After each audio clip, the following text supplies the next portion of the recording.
Did you want to say anything else, Dan? No, I just, it's just very rare that you have someone that dedicated and committed to spend that much time on an advisory board. It takes a lot to put that on your schedule and to work your life around that meeting all the time. And Byron was always a pleasure to be around. He was always one who was not shy about expressing his opinion about what was on the agenda. And it was always appreciated. So thank you for giving us the time with Byron that we had. Yes, thank you. Moving on to number 3. So 9A3 is, as you are aware, after 34 years, I've notified the board of my intention to retire at the end of this year on December 23rd. It's my 62nd birthday. I came here as a 27-year-old with a nice full head of dark hair, and here I am today. But, I'm probably going to be here for another board meeting. I'm not going to go on, but I just really want to thank all the board members I've had over the years for their support. And obviously the best staff on the planet. I think we run a pretty terrific organization here. We're world renowned, and I'm confident that we'll continue to do that into the future. But with that, the board needs to establish a process for selecting the next executive director, and we're here to take input. It's my recommendation, as it has been with all previous executive directors, that the board first look within. This is a unique organization. We're the only special district in the state that's assumed the responsibility of the county when it comes to solid waste management. Our financing is unique. Our assessment is unique. And for that reason, that's my recommendation. But I'm here to support you in whatever it is you decide to do. Commissioner Weiss? Thank you, Madam Chair. First, I just want to thank you, Dan, for your years of service to the Solid Waste Authority, the job you have done. While I've been on this board, this place runs amazing, just amazing. Always getting the job done, making sure our constituents are taken care of, whether it's through a storm or a tornado or whatever has hit this community. You guys are always there making sure everything is taken care of, and you do it in a professional way. So that speaks to leadership, and that speaks to your leadership. So I just want to thank you. And I want to thank the rest of the staff, because I know it's all of you pulling together to make this all happen.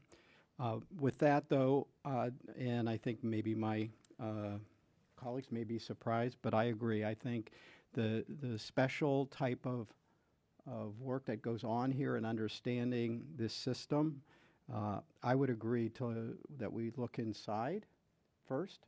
If we cannot find a suitable candidate, then we go to look outside. Do we need a motion to do this, Dan, or do you just want direction? Yeah, I think you need a motion. I'll make that motion.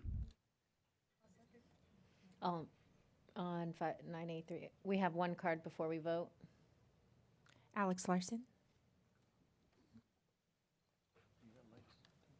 The girls were afraid that I put in the card. You don't have to be afraid, Dan. You've been great. I know throughout, I think I've known you most of the 34 years, sadly, but whenever you deal with the Solid Waste Authority, you deal with really professional people. They're really kind. I always have stupid questions, and I always premise it. I have a stupid question, and and they will answer it and get it done. And everybody's always been really good. I think we've had 4 leaders while I've been around, and each one has had their own unique personality, but you've always been very kind to us. Whenever I've called, you've handled things nicely, and I wanted to thank you for that. And I hope whoever fills in that seat will continue it, because each leader has had their own unique problems, storms, hurt, all kinds of stuff. Whatever we deal with, it's always unique here in Palm Beach County. So hopefully the commissioners will give you a nice send-off, a party, something. And so you're here till December 23rd. We'll remember it's your birthday.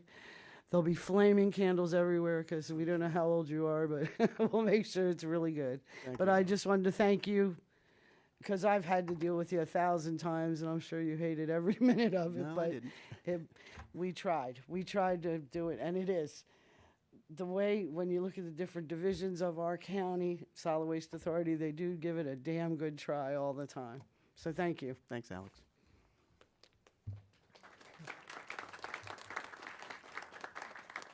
Commissioner Flores. Yes, good morning, everyone. Let me reset this. Okay, good. I've been lacking on my duties today, so I apologize. I am going to differ from Commissioner Weiss's comments. I firmly believe that we should go out into a competitive process for the executive director. I think we owe that to the residents of Palm Beach County. Although I firmly believe that probably internally the candidates are going to rise to the top because they know the inner workings of this organization. So I just, for transparency, I would like it to be open to at large. Thank you.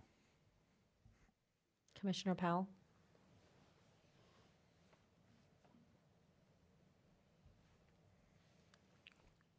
Thank you, Madam Chair. And Dan, thank you for the work that you've done so far. And I had a question. When I arrived here, you indicated that the position that you held previously, you had not filled that slot. Is that still the case? I believe I still have a vacant position. We have two managing directors now. I was the managing director. So when I hired in, I did not fill the position that I previously occupied. So I believe it's still there, yes. So I guess my question is, there's no gap in terms of elevation to leadership? There is not. Okay. I appreciate all the work you've done in keeping this organization afloat and steady. I want to echo Commissioner Flores' sentiments. Just to make sure that we are above board and we're completely transparent in terms of opening the process up. We did it for the administrator. We're doing it for the county attorney. And on this board, I think we should probably do the same thing. Thank you. Commissioner Woodward, would you like to chime in on whether you'd like to keep this internal or go beyond? Yes, thank you, Vice Mayor, or Chair, sorry. No, I see this as a slightly different position. It's more of a utility. And I think for us to have a continuity, to a real understanding of the current operations, I'm perfectly fine with us looking internal to begin. And if we find that person within, great. And then if not, if the board decides, maybe we should go out after. But this is a utility as I see it. And I think that we should look within.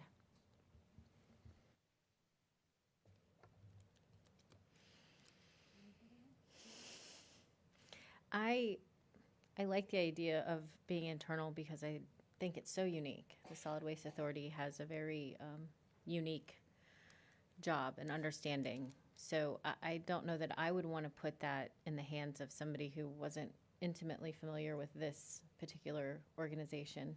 I do understand and echo the sentiment of wanting to look outside because there are other waste authorities that do exist. But more so, I think if we have really good candidates here, why? I also wouldn't want to waste other people's time. So, Dan, you speak with your staff. Do you have people interested in potentially applying for the job? I believe so, yes. I do. I know that there are. Mm-hmm. But I don't know how many are going to apply. I think if the board goes in that direction, I think it's a decision of sending applications and cover letters and scheduling interviews with each of you to determine, which candidate you're most comfortable with, if any of them. Mm-hmm. We can either do that through our HR department, have those applications come to HR and then to you. If we were going to go outside at some point, then I would recommend that county HR handle that. Because I think you're more equipped to do it and you've done it in some recent I think major situations as well. you've answered my question as far as which way I'm leaning, because we only meet once every other month. And to try to keep this simplistic and not involve, make this very complicated, and we have good internal candidates, I think I side on wanting to keep it internal and here. And then if we feel we don't like those candidates, we always have the option later to say, hey, let's go out wider and make it, but you're only here another 8 weeks or so? That's right. The board could obviously nominate an interim, but if it's coming down to a couple of weeks here and there and you're more comfortable, I'm still flexible in that regard. I appreciate that. It's not a hard deadline. I'm not going to burst into flames on December 23rd. Just the candles. So yes, I believe I would like to at least start internally before we explore external options. Do you need that motion? I think you have a motion and a second. Second. So And I have Commissioner Flores, excuse me. So what happens if we only get one applicant? Who are we comparing it to? How are we benchmarking? How are we? I don't know. I have a hard time with this, not being open and transparent. I think we owe it to our community to bring the best talent to Palm Beach County. And if it's internally, by all means, we will select that person. But to go out there and just do internal, we may get one, maybe two. I don't know that we're doing right by the county. And if historically we have promoted from within, how do we know if what we're doing? And by the way, I'm not saying that we are not state-of-the-art facilities here. I think we are, and we lead the way in a lot of it. But how do we know we're not bringing in newer ideas or the best of the best? So to me, I think when you have a competitive process and you are able to hear different candidates, you're able to gauge the quality of the candidate. So that's where I stand. I'm not going to make any more comments. And if it's the will of this board to look internally first, I'll go along with it. Commissioner Weiss? Or Yeah. excuse me, yes, Commissioner Weiss, and then Commissioner Powell. So I just was going to ask Mr. Pelowitz, how many facilities in the country are similar to this? the only one I would say is similar would be Lancaster County, Pennsylvania. We've got they've got waste energy, 2 waste energy plants. We've got 2 waste energy plants. They've got solid recycling programs. We do as well. That's pretty much the only one. You know, I think that when you look at the performance of this organization, and I'm going to tout the organization and you compare it to the large counties to the south of us, I think clearly this organization is the standard. It's the standard because of the way we were constituted. It's the standard because of the way we're funded. It's the standard because of our commitment to using the best available technologies, and we employ all of them. So all I can tell you is this, is that if you look at some of the top people in this organization, some of them are sitting right in front of you at that table. If they put their application in anywhere in this country to do what they do here, they'd be at the top of the list easily. So I'm not saying that just to be nice. I'm just telling you that that's the case. So clearly. Thank you, and I appreciate that and rely on your counsel, so I appreciate that. Commissioner Powell? Thank you, Madam Chair. And to echo your sentiments, if someone internal, if their application is the best, of course they would rise to the top. What's interesting to me is the level, and I've only been a county commissioner for a short time, but I've been a part of government, been elected for over a decade. When we talk about consistency, the idea that when we speak of consistency, there have been times where I've heard people say when it's a high-level executive position and it's been consistent, we should hire headhunting firms or we should go out, cast a broad net.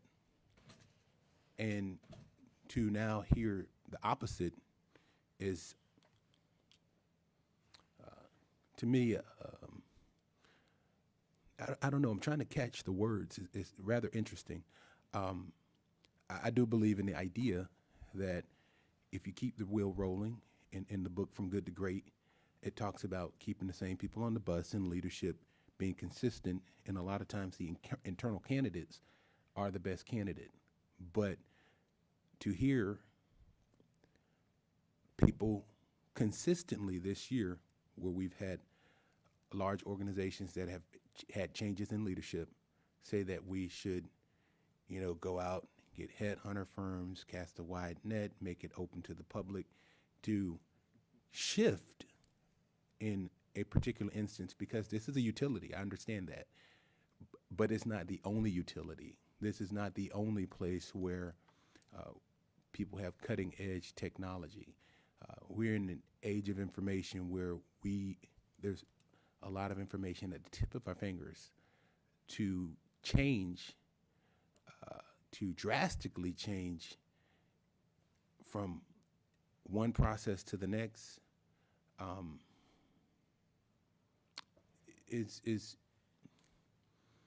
still searching for the words. It's interesting, but it's challenging, because in one instance we'll say we want to grab everybody. We want to make sure that we're getting the best of the best. We want to go out and make sure we have the best candidates available.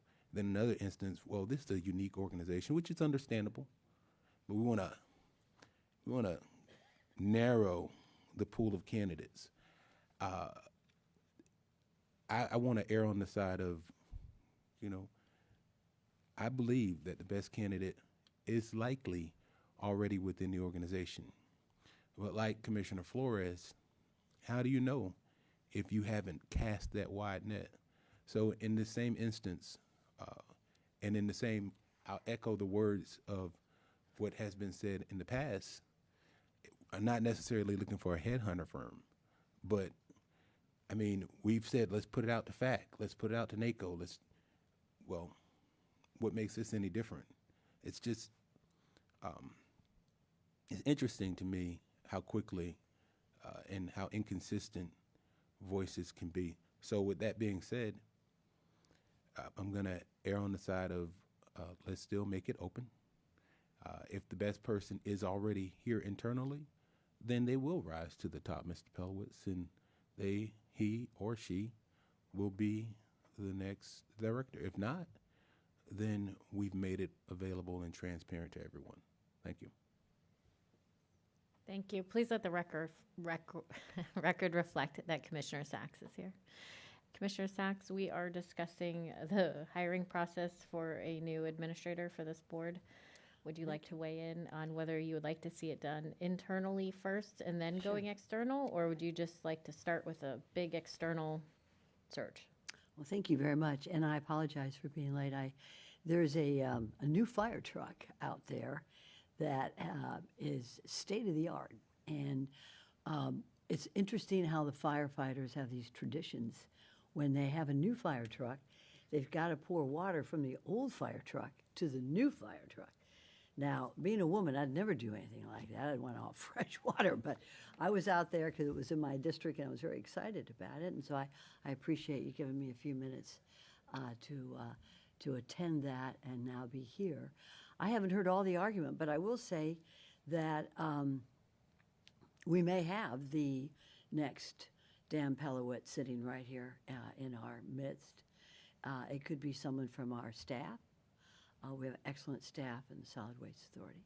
Or it could be someone who serves on one of the committees that serves the people here for the Solid Waste Authority. But I do have always thought, and my philosophy is always is cast a wide net and let's see what's out there. This is a jewel. This Solid Waste Authority has been run by Mr. Pelowitz, and it is a jewel.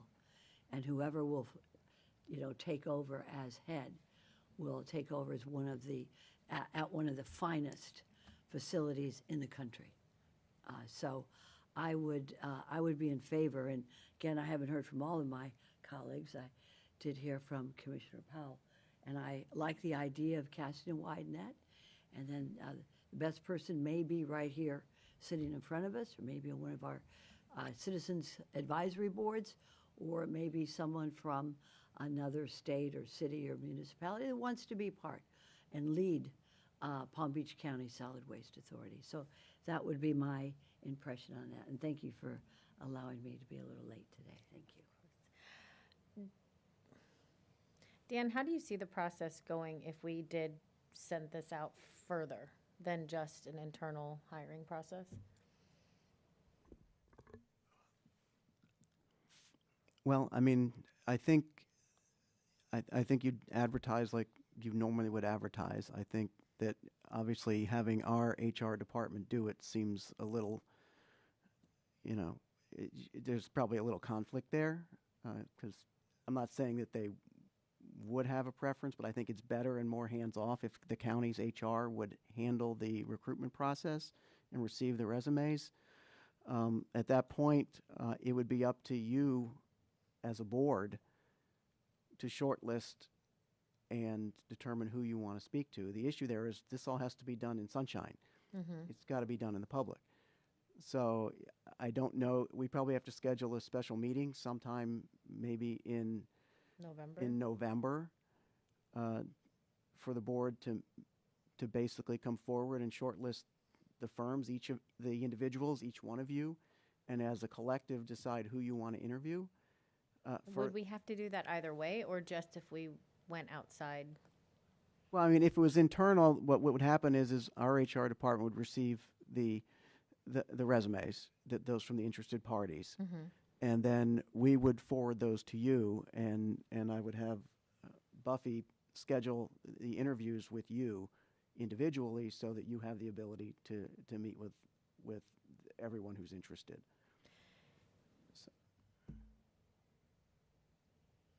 I would like to hear the will of the board. For those who would like external applicants, do you want to have another meeting in November to get this done? Commissioner Powell? Thank you, Madam Chair. I wouldn't mind another meeting in November if we had to. This is important, so I'm okay. I'm here to work. I second that, especially when it's he's here to work. I agree. Then I will agree with my colleagues that we should at least give external applicants the opportunity. I do think we will end up ultimately going with someone inside. And I have more lights before I continue my thoughts, but looks like Mayor Marino.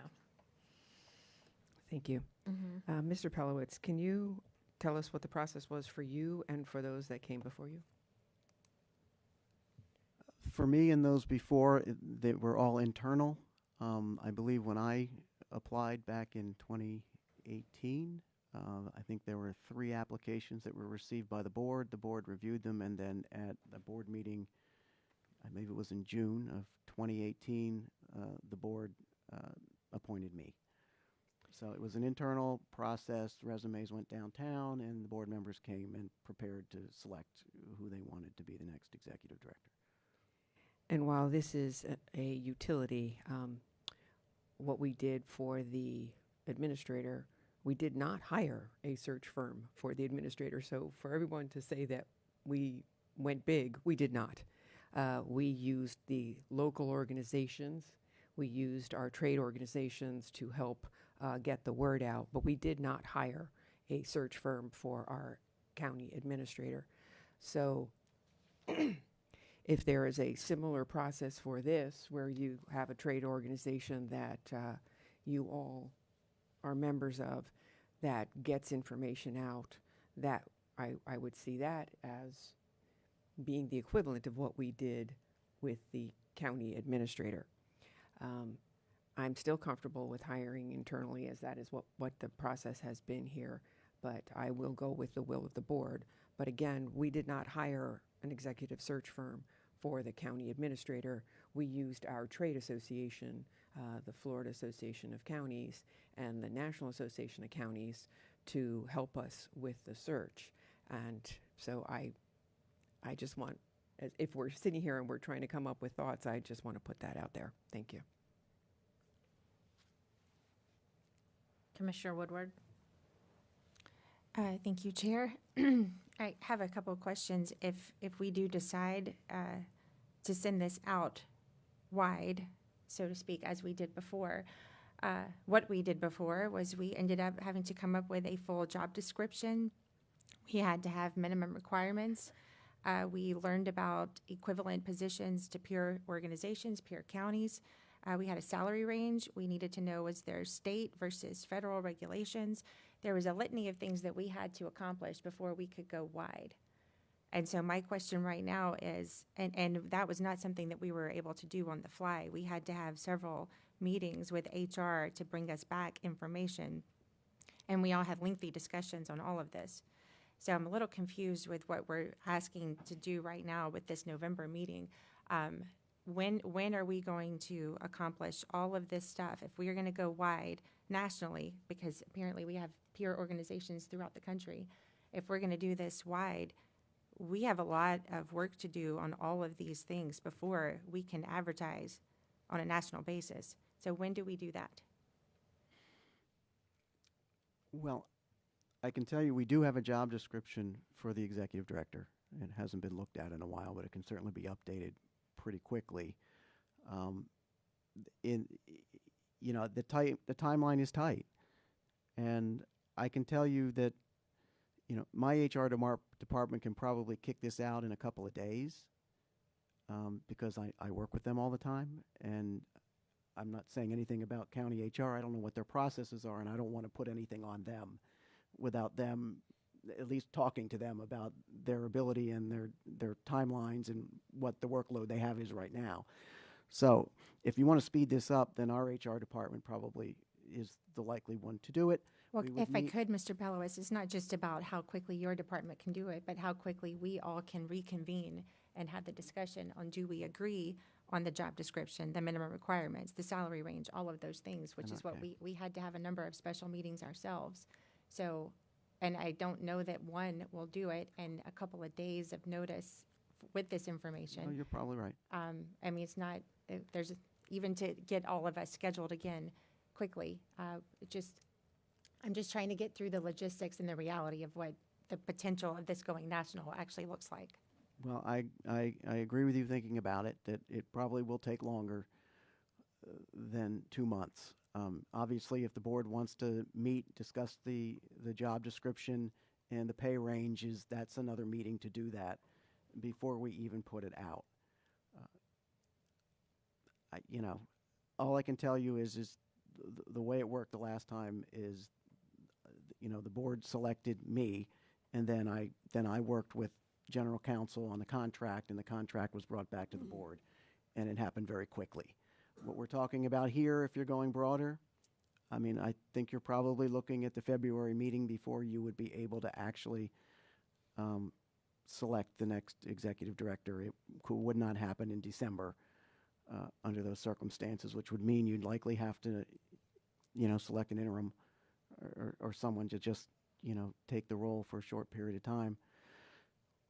I'm gonna defer to you on that because you've just been through 2 big selections and you know better how to do that in a level position like this than I do, because I've never done it. I'd like to be more help, as I always try to be, but this is new ground for me. Thank you, Dan. Commissioner Weiss? Thank you. If it's the will of the board that we're going to cast a wider net, and just as, then I would think that with something this specialized, you are going to need professional help. We're looking at professional help to get our next county attorney. I think we're going to need professional help. And the unwillingness in the past to not want to hire somebody, which I don't understand because we don't pay them unless they find us the candidate, but so be it. But that's reality, and I think it would make sense if you're going to cast a net. You're going to need somebody with very specific skill sets, and I don't know that they're necessarily looking for jobs, and that people are going to have to do that. And we also are going to need to do some kind of a salary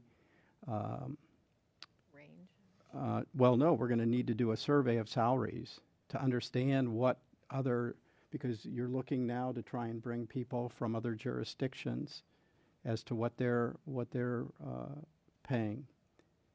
So I think there, as to Commissioner Woodward's point, it's going to take us a bit longer. And, I think that that there is,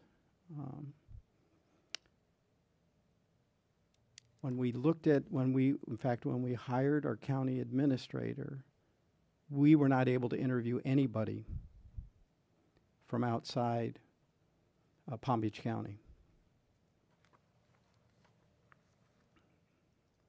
All external candidates did not want to come.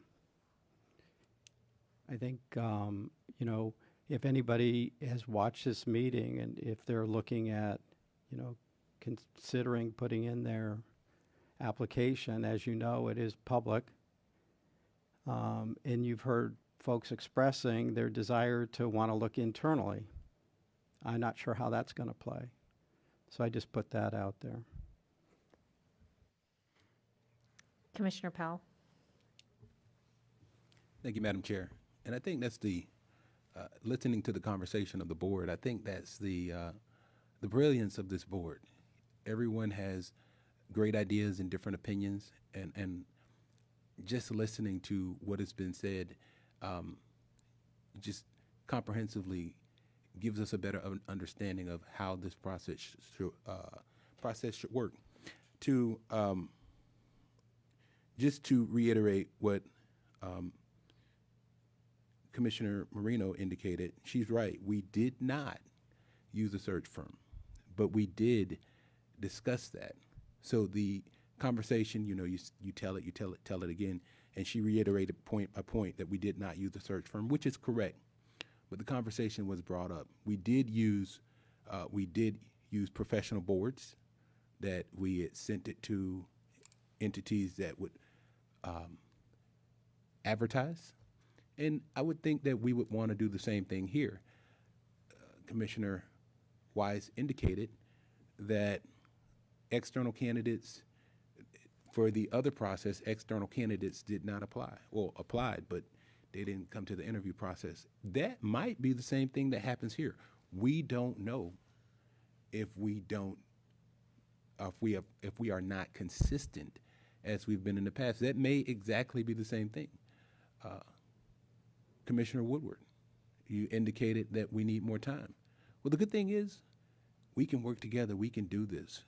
One thing about this board and one thing about all of us as professionals, we have been able to work together to really GTJD, get the job done. And I know that we can do it. We'll work together and we'll make it happen. And we will make sure that we have the best candidate, because together as a board, we've been able to work together to make sure that we have, in the past and now, gotten the best candidate.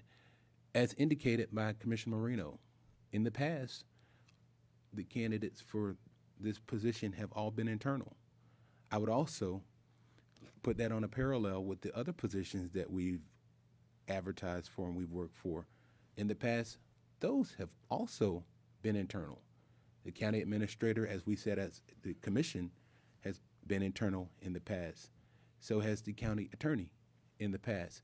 And more than likely, if we continue to work and we do the best for the constituents who we serve, we'll always get the best candidate, whether that's internal or not. And sometimes, many times, I do believe that the best candidates are internal, but you don't know if you don't provide that opportunity for individuals to apply. This is a specialized process. There may not be a lot of people who apply to run a utility. There's not people all over the state of Florida that have these skill sets. So you may get 2 applications, you may get 10, but you don't know. You may not get any, right? But you don't know if you do not provide that opportunity. So I think that the board has said some things that give us a comprehensive look at how we want to approach this. And what I know about this board and what I know about this team is when we work together, we can get it done. Thank you. Commissioner Flores. First of all, I think having this conversation is great. I respect everybody's opinion, everybody's input. I think Commissioner Woodward made some great points regarding the process and the application. I will say I'm a little surprised that when we're seeking direction, we don't have any backup material or any of the additional stuff to look at today. I mean, we are here. This would have been the perfect time to look at job description, discuss it, to have salary ranges and things like that. Those are things that could have possibly been hashed out today. But you know, I guess we were just trying to see which route we were going today. As we're looking at timing and moving forward, my question would be either to the legal team or to the executive director. Could we perhaps do the next meeting at the county commission chambers, meaning we adjourn our meetings there and then we reconvene as the SWA board to hash out some of these finer points, not a full agenda. We would advertise like we do for SWA. I'm just asking, could that possibly be done so that we don't have to come all the way here just to have a separate meeting, and maybe we could do it at one of our workshops or something like that? Could that be a possibility? Yes, that can be done. We've done it in the past. We're also on the agenda for the board's reorganization meeting in November. I don't know what date that is, but that's the exact process. What's the date? The 18th of November. So you convene as the county, you recess, and then you convene as the Solid Waste Authority for the reorganization, and then you adjourn, and then you go back to county business. So this would require adding an item onto that agenda to include the reorganization, which is the selection of the new chair of the authority, and then a discussion of the path forward. That we've done it before, and you could do it at another meeting as well. Again, that was always take coordination between the authority staff and the county's agenda staff and the county administrator to do that. Okay, so it seems like there's possibilities to work some of these finer points out over the next month. There are, yes. Okay, thank you. Mayor Marino. Thank you. Mr. Pelowitz, you have an HR department that hires and advertises. Can you tell us that process? Because I know you've hired executive level folks with your HR department. Sure. So What is their process? it's basically the same as anybody's. We use NeoGov, which is a HR platform. We go out through the basic. It goes out through those same internet folks that get the application. So we advertise all the time. We do it through there. We also have the ability to target to the Solid Waste Association of North America, to SWANA, and typically with financial positions, we'll go to GFOA, or and we've also have been able to go to the Florida Association of Counties for that. So we do have the ability to target those very same institutions that anybody else would. They're highly competent. I mean, I'm very confident in my HR department's ability to do this.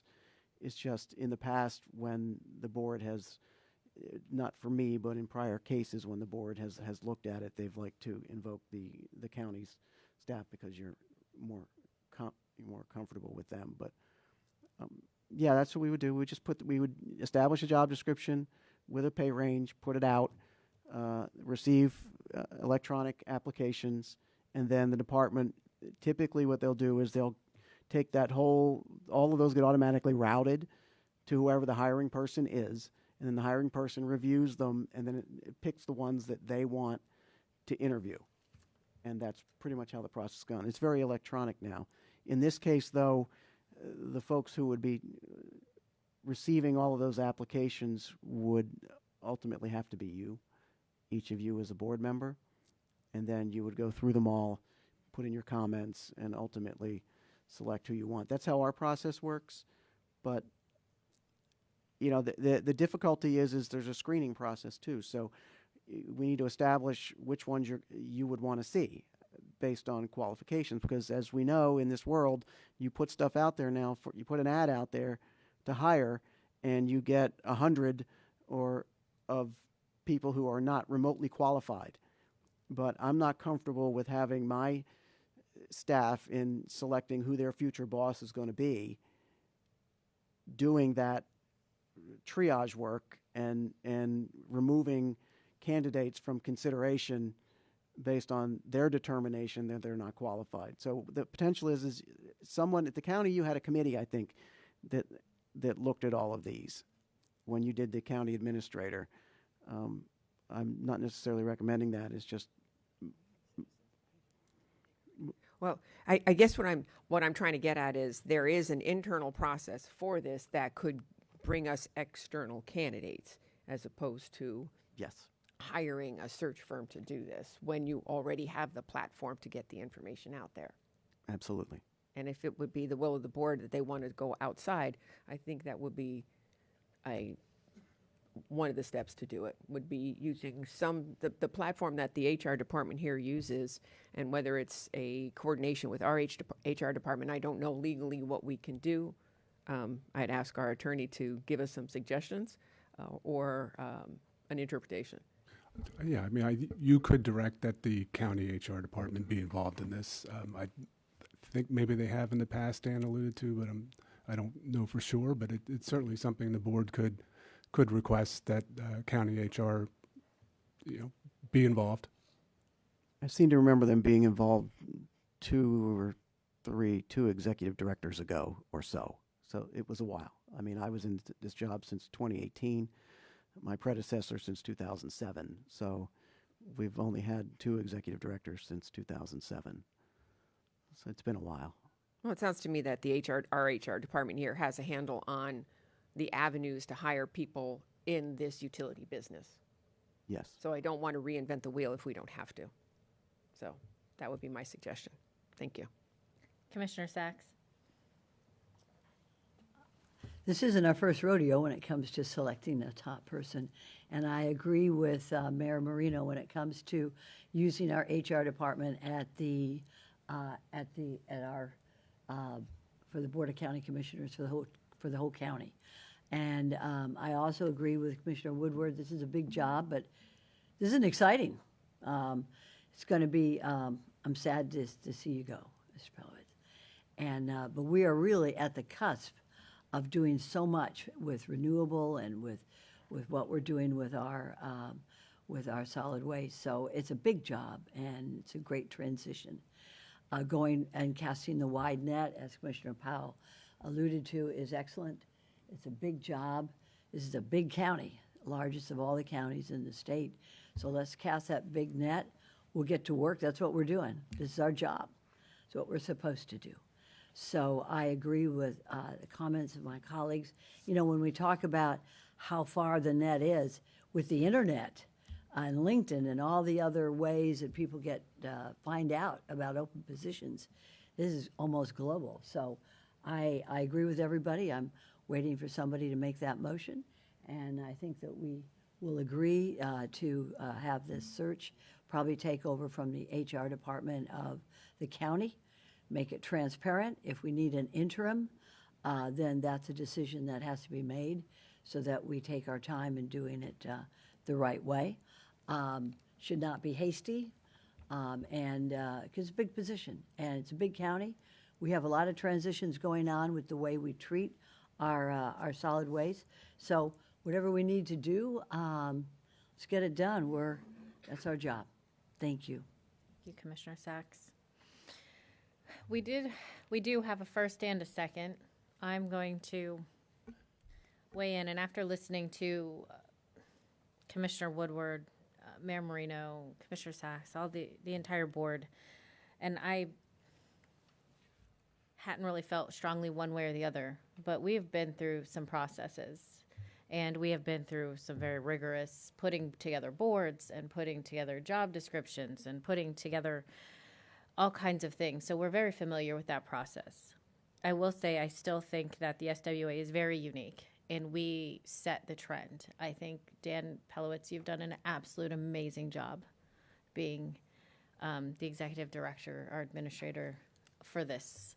And I can only say that I would think that your staff is a reflection of how well you've done as well. And I want to see somebody who knows the processes, who can take over in a very seamless transition, who doesn't have to learn on the job for this, because to the point of it being a utility. This isn't like the county, so I do believe in consistency.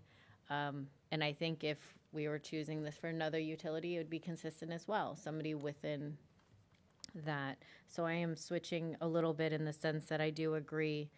I would like to at least try to see who we get as far as candidates from here, the SWA, internally, and see if we can find that best candidate. Because even if we cast this broad net and we set all these processes and all these dates, then we end up going with an internal candidate anyways. Because that, if you look historically, is what ends up happening when you cast these broad nets. We generally end up going internal anyways. And it seems like a lot of waste. So I'd like to start here first. And then we as a board can decide if we don't like any of the candidates that potentially apply, going wider.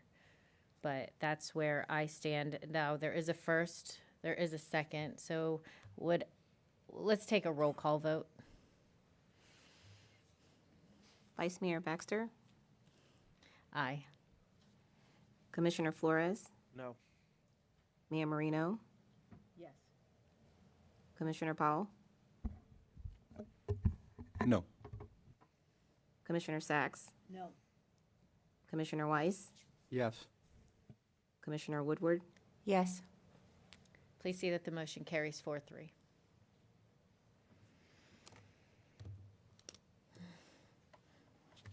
We are moving on, unless you'd like to say something. So with the motion, it is my intent then that the applications will be received, and would you like them received by my HR department?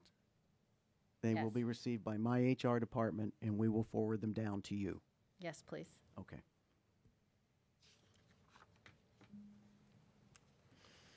By when? Do we have a, What are the parameters here? Like, what are we doing? I think we'll open it up for 2 weeks, and then for internal candidates, and then send them down to you. Is that And fair? Then what? Then I think we need to look at, either you're going to make a decision. Now, the December meeting is out there, so if you want to wait till December to make a decision as to whether you want to accept an internal candidate or move forward, that's up to you, or we can do it at a special meeting in November. But I think we should be able to get applications internally within 2 weeks. And are we doing interviews in between? Yes, we would attempt to schedule interviews with the internal applicants with all of you, One-on-one, one-on-ones. and then we would do a You would have a live meeting. interview here on December. How you want to do it, whether you want to do a live interview or not, that's up to you. You could each establish a preference, and if you agree, then I just feel like this is like very open and not very, like in the other ones, we set very close parameters as to what we're doing. This sounds to me loosey-goosey right now. So let's set some specific dates, some parameters, and that way it's structured in a way that at least I feel comfortable with it. I mean, I want this to be a clear and transparent process. all right. So my recommendation would be a 2-week period to receive applications.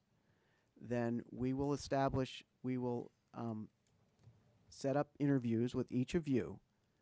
Then we'll schedule a special meeting, perhaps in November, where the board can come forward with their shortlisted candidates. And then at the December meeting, the board would make a decision.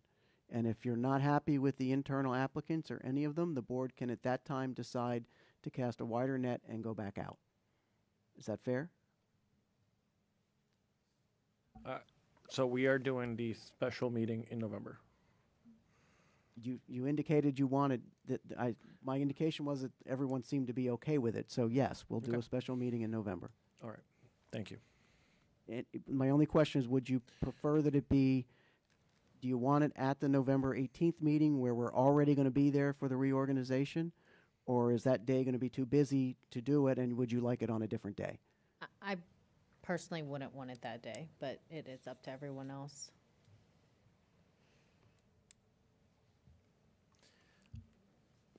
I'm open to anything. I'm good with November. I don't mind reconvening as the SWA. I just wouldn't want to have that on the same day of everything else going on. And we are also going to reorg. So then I personally wouldn't want to have to, it's up, Commissioner Woodward, would you feel comfortable? I mean, we'll work it out. We can also, the authority is also, and I don't know whether the account is still equipped, we've also had meetings in the McKeady conference room for other things. So it may be, we could also look at that too if there's conflicts with the big commission Well, chambers. can or we, anything I like guess that. another, can you just try to meet with us individually and work out which day in November would work best for Yeah, everyone? we will do that. We will work that out. I have Commissioner Powell first. Commissioner Powell? Thank you. The timeline needs to be in writing. There are abstracts here that, as Commissioner Flores indicated, would be loosey-goosey, but I think that if, as a board, as a professional board, in the past, Commissioner Woodward has indicated that we've had timelines. We've had certain dates that we had to hit, certain milestones. To not have that here and included in what Commissioner Flores indicated in our backup would seem to be incomplete. I think there should have been maybe some alternatives to the process, and we are, as a board, working on the process. But I definitely do believe there needs to be timelines and dates. So if we're going to do internal candidates only, I think that there needs to be a deadline of when those internal candidates should apply. And if you say 2 weeks, what does 2 weeks look like? What's the date of the 2 weeks? Also, to make sure that it's an open process internally, individuals who are here who feel qualified should not feel any pressure not to apply because they, as you indicated with HR, may feel that they may not be the candidate of choice. I think everyone who's qualified or feels they're qualified should have the ability to apply. And then I do believe we need a timeline in writing. The process needs to be concrete, and it needs to be something that the public can review and see as well. If it's an open process, and that's why we're having this conversation now, this needs to be in the public. It needs to be thought out carefully, and then it needs to be executed with precision. It needs to be executed excellently. It can't be mediocre. I keep this notion that mediocrity can never be excellence. The only thing that can be excellent is excellence. And if we come up with a process that is mediocre, well, we'll do this on this date, then we'll do that, and then maybe we'll pull back and, it needs to be in writing, and it needs to be followed to a T Commissioner Powell? and executed well. Thank you. I'm going to ask my board members to take out your calendars. And I do have lights on and I want to hear back, but I want to bring this to light before hearing your comments so you can comment on this as well. 2 weeks from today, Mr. Pelowitz, is October 22nd. If we could have it open, would that be sufficient for you, or would you like it till the end of the week, which would be the 24th? Yeah, let's do the 24th. Okay, that would be a Friday, so it would close on the 24th. Next, we have, if you pull up your calendars, we have a comp plan meeting on November 5th. It is a Wednesday. Comp plan meetings are generally short, so that might be a great day for us to, once they send us those internal applicants. Is that not good for you, Commissioner? Does anyone have conflicts for November 5th, Commissioner? I do. Thank you. You do. I have a November 5th conflict. Now, we also have a zoning meeting on the 13th. Is there a conflict there? 13th of November is a Thursday.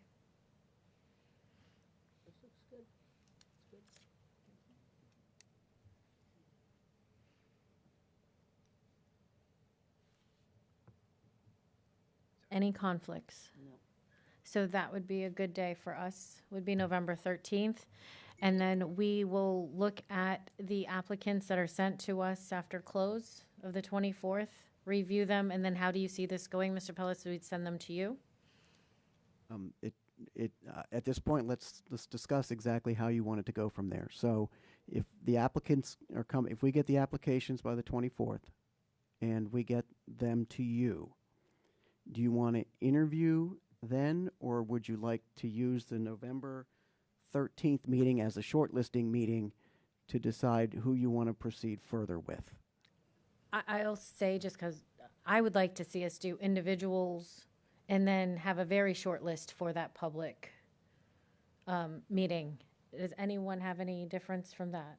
It's the same thing we did before. Right. I think that would be best. So my question then is, how do we determine who's on the short list in the absence of doing it at a public meeting? Because each of you may have different opinions as to who would be on the short list.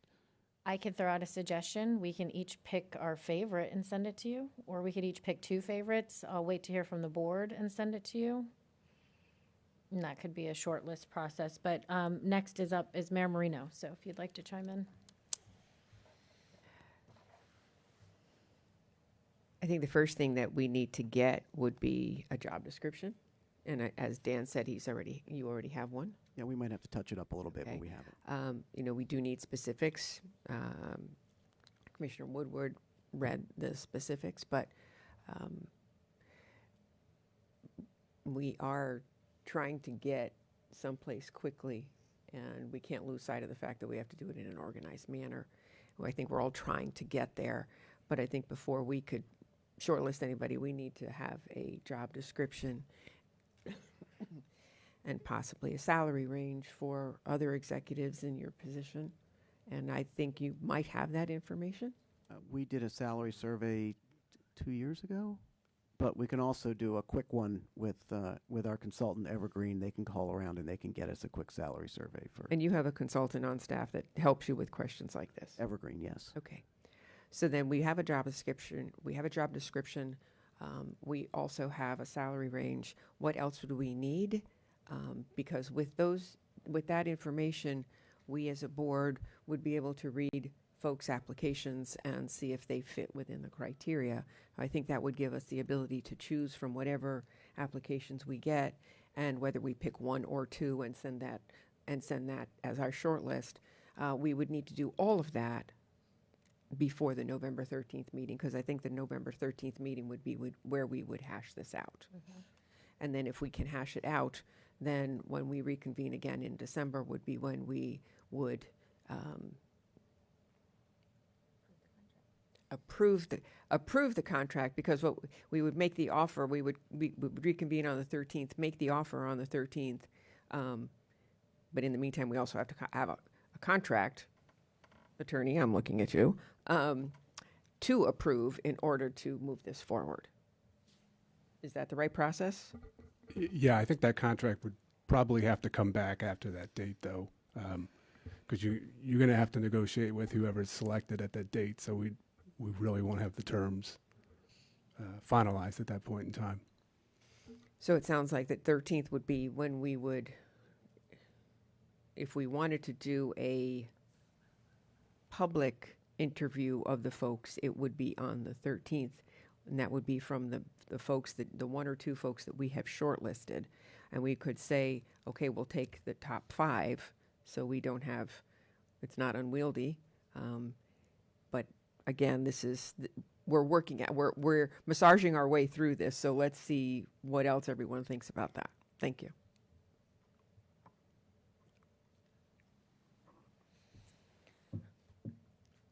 Commissioner Sachs. As we stated before, this is one of the most important decisions we're going to make in this board. So let's do it as my colleague, Commissioner Powell, said, let's do it in an excellent way. Just give us the dates. We're working on it. And when is your last day of employment, Mr. Pellets? I intended it to be December 23rd. I want to reconsider January.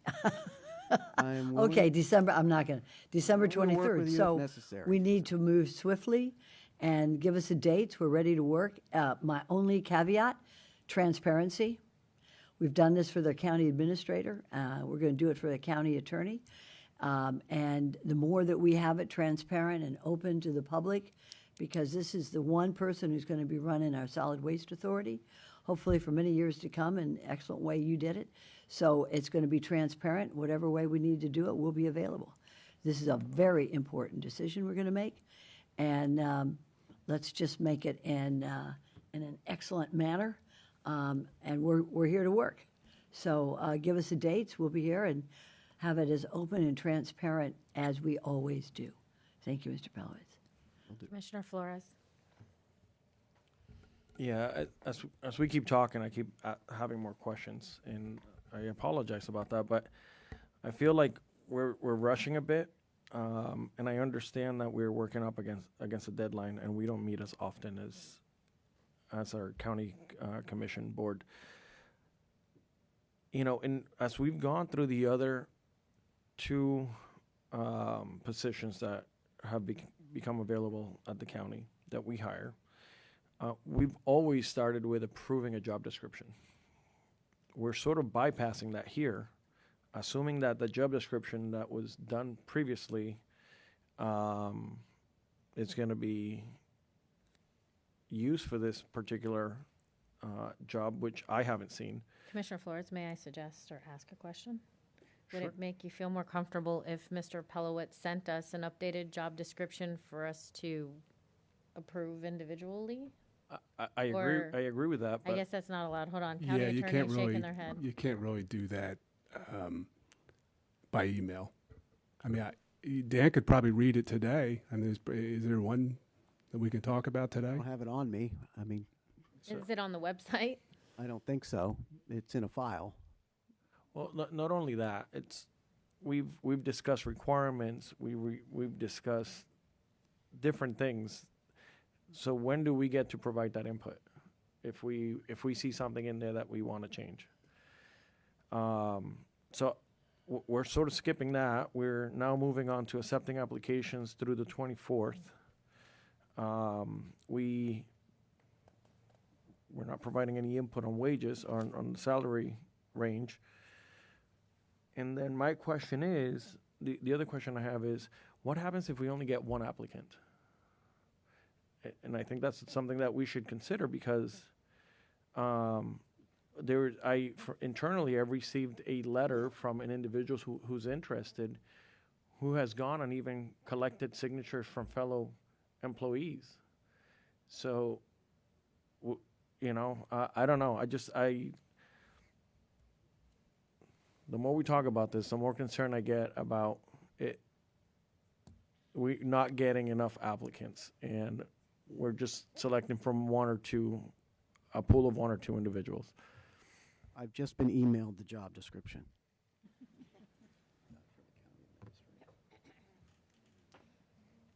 Can we print it? Can we see it? Can we move this to the back of the Can you have agenda, Tim- move forward, and then come back to it? Commissioner Powell?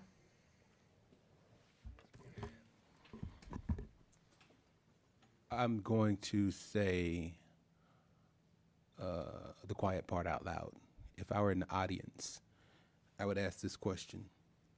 This is an internal search at first, and I heard my colleague saying the short list. How many people internally would be qualified? Wouldn't any list be a short list? Just saying, right? That would be my question. Are we expecting that within the organization 50 people are going to apply? No. Probably not, right?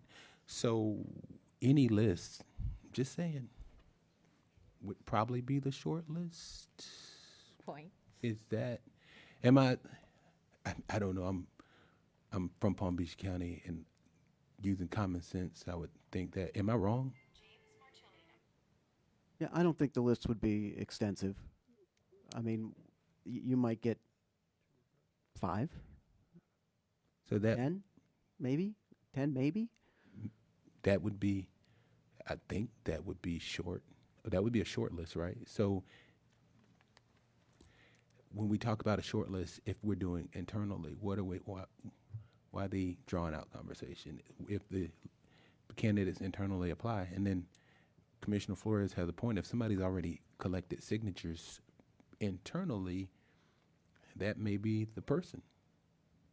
So we can save ourselves the process. Why don't we just hire that person?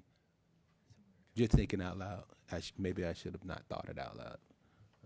Saying the quiet part out loud. It's up to y'all.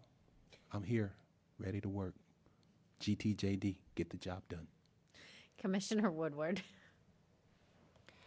Thank you, Chair. I just was taking some notes, and as Commissioner Powell pointed out, I actually had already written if 5, I was expect would be a reasonable number. I would think we're capable of interviewing whatever internal candidates come to us. If we get October 24th to November 13th, gives us plenty of time for us to schedule our own individual interviews with whoever applies internally. I'm looking at this as, we've done this before, you've done this before, in this same process. We interview whichever candidates decide to throw their hat into this, and then when we meet on November 13th, we would have our public interviews and then make our decision. And then when we meet in December, hopefully that would give the attorney enough time that we would then be voting on a contract. And if we only get the one, we interview the one, and if we all decide, well, that one is the one, that's what happens. And if we all interview and say, well, that's not the one, and that's the only one we got, then we go out beyond that. It's a choice. It's not, and we're not boxing ourselves in to say if we only get one that it's just automatic. We still are going to interview this person and do our part. And if we decide, all right, great, we only needed the one, then we're done. If we get 2, then we make 2. If it's 5, it's 5. But that's what this is setting up for. I think we're making it a bit complicated. We can do this. We've already done a much bigger one, much more scrutinized one, and we're a bit practiced now. I think we can do this. So I like the dates that you've proposed, Chair, and I think that leaves us in a good place. We can move forward. I have copies of the job description coming. So, Thank you, I mean, Mr. we can get them to you certainly before the end of the meeting. So to reiterate the process, while we're waiting for those job descriptions, we have a deadline for applicants of October 24th. We will then receive those applicants to us individually, which we will then send you who we'd like to interview, right? Now, there are 7 commissioners, so I don't know how we can limit it to 5 if there are 7 different people, but I think common sense tells us all of us would probably not choose separate people. So I think 5 is a good. Any of the ones that you select to interview individually, we would make available. So you would all have your Prior own. to the 13th. Yes. we And would then all- from that, we would choose who shows up on the 13th. Yes. Okay. Thank you for the job interviews. Or excuse me, the job descriptions. And I will get Evergreen to take a look at this quickly and come back with a salary range. And I will get that to you as well. And then you can discuss that at the November 13th meeting as to what your proposed salary range is. It will be pretty broad. I'm going to skip and read something out loud that I feel is important to most of us on the board on the second page. It's education and experience. Bachelor's degree from an accredited college or university with major coursework in public or business administration or related field. A master's degree is preferred. Minimum 10 years of responsible experience in the solid waste management field with a minimum of 5 years in the public sector preferred. Does anyone on this board have any issues with those minimum requirements? Perfect.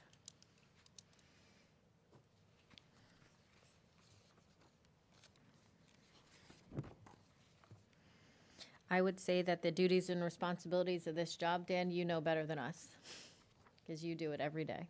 Yes. So I think the qualifications is pretty clear. This job requires knowledge of solid waste management. It requires knowledge of public administration and finance, and it obviously requires the ability to establish and maintain working relationships. I mean, I think it's pretty well written as it is, but if you have any suggestions for tweaks to it, I guess now's the time to do it, because otherwise we're just gonna, if you don't like it, then I can't function based on what one person says if they don't like it. Right. Did you want to add anything to the educational requirements?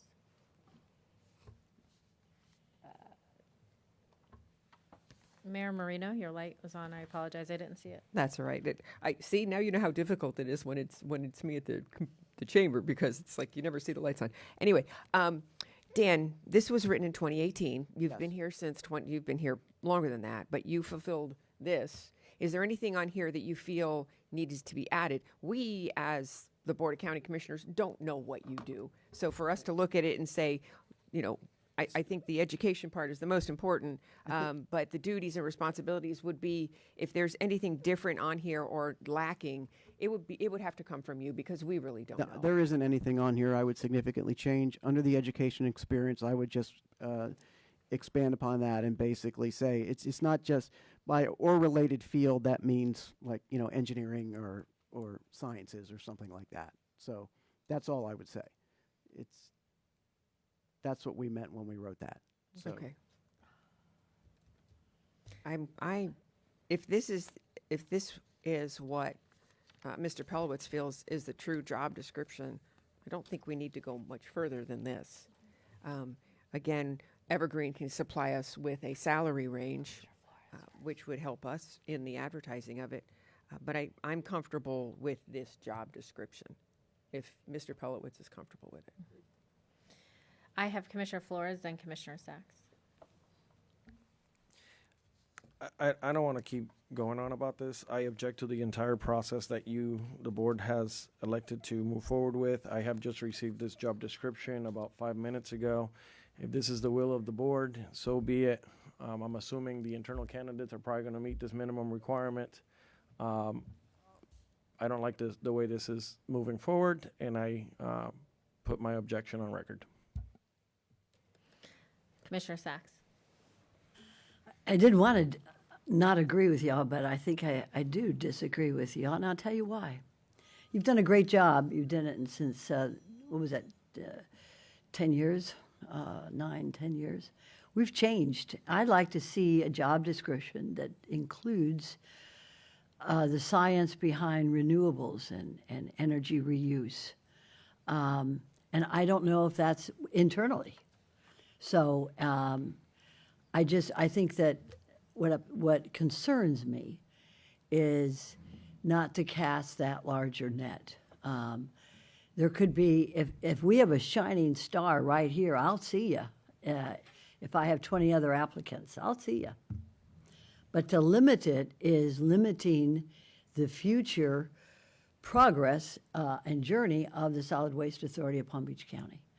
And I know that we have challenges coming up with regard to renewables, with regard to energy reuse, science that I don't even understand, and I'm sure that a lot of folks don't. But that scientific background that we really sorely need, I'm not sure. I'd like just to know what it is. And this job description is a job description that fits you perfectly and the needs of our county solid waste authority 10 years ago. What are we going to be like 10 years from now? It's going to be different. It's got to be different. And that's why I would like to see a more enhanced, if we're going to do it internally, we've got, let's check with artificial intelligence. See, what are we going to look like? How much garbage are we going to produce? How much, waste from animals, yes or no, are we going to produce? I don't know the answers to these. And I think that we need to know that. We need to get somebody who has the expertise, scientific expertise to get us into that new journey in the next, hopefully, 10 years. So I feel uncomfortable right now because we're looking at finding someone who knows those answers. And I don't even know what the questions are, but I know that that person has to have that expertise. Otherwise, we're going to stay the same, and we can't. We can't, because if so, my objection is basically that we're just not qualified at this moment to know. I think we need to have more, little more background into this, and so I put my objection onto the record because I just am not. We are not qualified at this moment to see where we're going to be 5, 7, 10 years from now. And I think we need professional expertise for that, Mr. Pelowitz. Thank you. Thank you.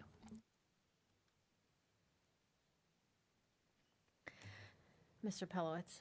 The whole purpose of this memo was to determine the board's path forward, and that was the whole purpose. It was not necessarily to rush anything. It was just to get some direction as to how you want to proceed.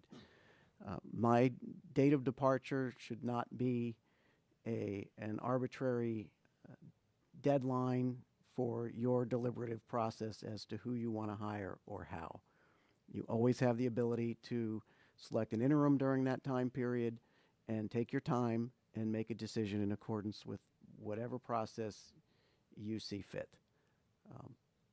So that's the direction this came from. That was the purpose of the memo. It was not to create angst, which I apologize that it seems to have.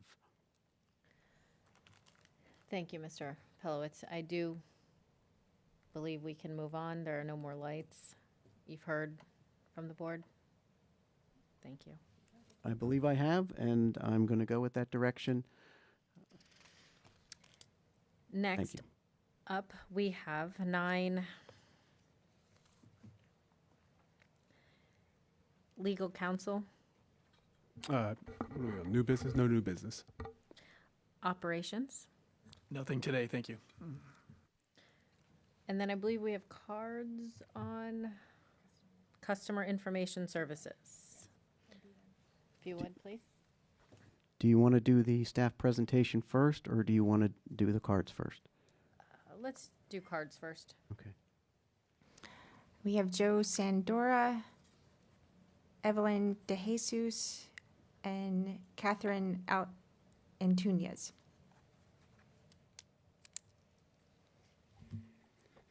Morning, Madam Chair, Madam Mayor, and Commissioners. Joseph Sandora, FCC Environmental Services. Been working and managing in this county since 1988. Worked for companies that managed every service area there was in Palm Beach County. With the try and to blend in these different zones to work together for haulers is very difficult. The county is unique. You start on the south end, and as you move north, the amount of trash that's put out at the curb increases. From when you go south to central, you have well-established homes, mostly families. So the amount of garbage and disposal increases from there. And then as you go farther north into the acreage, Jupiter Farms, Colusa, and that area. So for a long time, the rates have always been different, and there's been a reason why they're different. And it just has to do with the amount of garbage that's placed at the curb. The way the zones are situated now, they're very efficient. We can maximize our equipment, and I think you'll get the lowest bid pricing staying the way it is. As you try and blend these different areas, you go back to what I said about the amount of garbage. So it's very difficult for us. There's a lot of unknowns, and with those unknowns, we have to err in caution, and we have to look and try and blend these together. But in the end, we have to cover ourselves. So I think by blending these areas, you're going to see an increase in rates, whereas the current zones, you'll see more competitive pricing. It's just very difficult as far as logistics, figuring out disposal, and some of these areas are pretty large that you have to cover. So my ask is that you would keep it the same as it is now. I think it'll definitely bring in the lower rates, and I think everybody would be more competitive with the current zones. I think that's the way staff set them up, and I just believe trying to make all these different choices and blends is just going to increase the price to the residents. Thank you.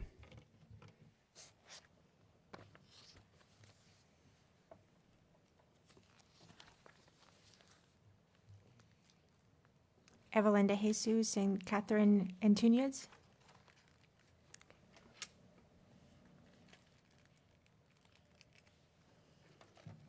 Hi, good morning, everyone.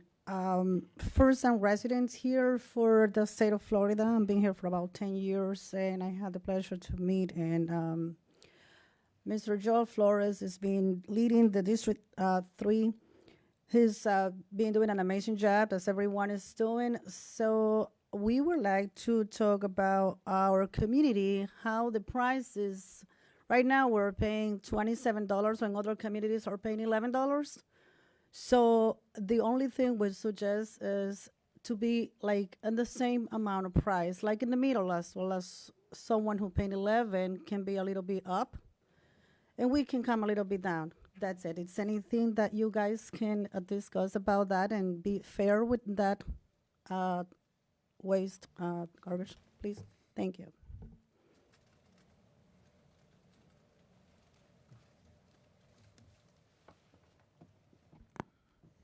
Good morning, everyone. First of all, I want to start by thanking for the opportunity to be here. My name is Catherine Antunes. I'm a resident of West Palm Beach for more than 10 years. I'm a daughter, and I'm a mother of 4 years old. One of the things that bring me up to this meeting is the concern about the rising prices in our economy. Correct. It's not a secret that the economy is rising up. Prices are going up, food and everything. Now, the waste, right? It's going up. As a working family from low class, now a middle class, my concern is that many families like me, like my mother, is not going to be able to afford it, and how this is going to affect multiple families, because West Palm Beach, and not only West Palm Beach, but also District 3, it's a growing district. We have new constructions, many houses, many families like us that are going to be affected, and I'm concerned about that. Most of them don't even speak the language, and that's what I'm here. We had a meeting yesterday with them talking about the same thing. They're not here because they're scared about the system, how it's right now with all this government, right?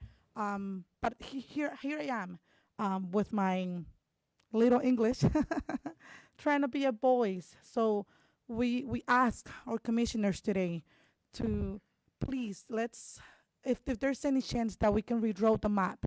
I know this has something to do with the West and how the map was originally made, but as we know, West Palm Beach is not too far from homes, right? We're really close from each other. So if there's anything that we can do so we can justify those prices and not affect our families, let's remember, we all come from the low. We're trying to be middle.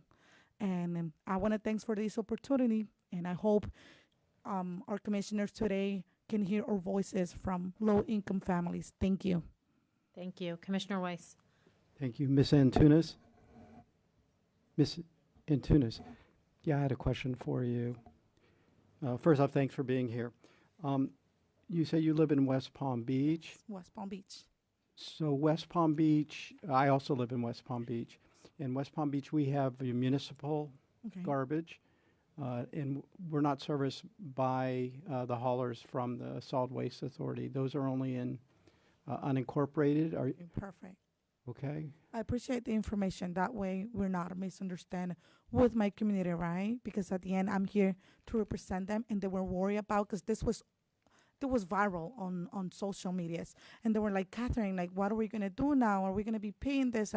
And I explained that, hey, listen, let's show up. That's the first thing, right? Let's be informed and let's see what's going on, and then we can start from there. So I'm glad West Palm Beach is not part of it, but yes, I'm still concerned about District Of 3. course. Thank Yep, you. no, Thank and I'm you. I really concerned appreciate about the information. the cost in West Palm Beach as well. Thank you. Thank you. Staff, if you would, please. Okay, Romana's gonna drive and I'm gonna do the presentation. So, if we can move forward. So let's start with what we've already decided in previous meetings. So the board has already approved the following levels of service. So garbage is automated, semi-automated collection twice a week. Recycling is dual stream, collected once per week. Bulk collection, 3 items, collected once per week. Yard waste, 6 yards, collected weekly at no cost, and they are excluded from any volume estimates for any oversized piles. Non-compliant vegetation, the pile rate is at $10 per cubic yard. That would be for everything in excess of 6 cubic yards. And the commercial rate was established at $5.50 per cubic yard. The board also, we brought forth a subscription service. The board decided they did not want to do it. We're going to be bidding yard waste 2 ways at 6 yards and 12 yards. The board will decide which bids to award. The customer service office must be established within the county within 30 days prior to contract commencement. And the SBE, Small Business Enterprise Participation Goals, are 20% for the regular service areas, and the SBE set-aside area, if the board opts to continue that once we look at these maps, is established therein with a 51% minimum for the SBE proposer. We agreed we were going to come back to you with 2 items. One was vegetation amnesty, which was a program we proposed that would allow 1 time a year for 15 cubic yard pile to be put at the curb between January 1st and May 31st. We were asked to come back with a price. It would be about $2 per month per unit, per curbside unit. I will tell you that that would probably be problematic for a lot of folks who probably wouldn't use the service, and you're asking everyone to pay for it. I will tell you that the Citizens Advisory Committee did not like this and did not recommend it. And at this point, given the fact that we have a $10 rate for the excess piles, I really don't believe it's necessary. So my recommendation would be, at this point, to not do the vegetation amnesty, but I can certainly understand there is a lot of desire out there on folks, and it's been brought up a lot why some folks do it. The municipalities do it. Several of them do. City of West Palm Beach does, but they're different than we are. And they have, we're the large county. We've got over 200,000 single-family homes in the county. And to try and coordinate that with over 200,000 residents is probably more complicated than we need to get into. But Excuse me, Mr. Pellets. Commissioner Weiss, did you still want to speak, or is this left over from before? Okay, thank you. so that's on that. The next one is we were asked by the board to look at changing boundaries and moving boundaries around to try and promote a way to levelize the rates countywide, simply by moving boundaries. And so we've come up with a number of options, 8 different options that you can look at, and I'm prepared to go through them right now. And please feel free to ask any questions in the middle of this, because I understand it's a lot of data and a lot of information, and please ask. So at the August meeting, this is the map we proposed. This map is essentially the same boundaries that were used in 2014 through 2019. The only difference is that SA5 area there, that's the SBE set aside. That, in this map, has been removed from Service Area 3, and it created a separate, smaller service area so that a small business enterprise could propose and service that service area. So this is what was in place back then. So now with that, we'll go forward with our options. Exhibit A, this option A, what we've done is, if you look in the north, we've extended that northern service area down all the way to the boundary of where that SBE service area is. And that encompasses all of those eastern areas, including that eastern area that is currently tied together with the acreage. So that, Excuse me, Mr. Pelowitz. sir. Commissioner Powell, did you have a question? Thank you, Madam Mayor. Mr. Pelowitz, these rates that you show, the $20 in the north, SBE projected rate 14 southeast, southwest 22 and 14. Are those rates lower? And if the haulers have to adjust once these, and this is for every iteration that you show us, if the haulers have to adjust, could those rates shift on customers? So or it- are they? Thank you for asking, because I should have gone into this a little bit at this point.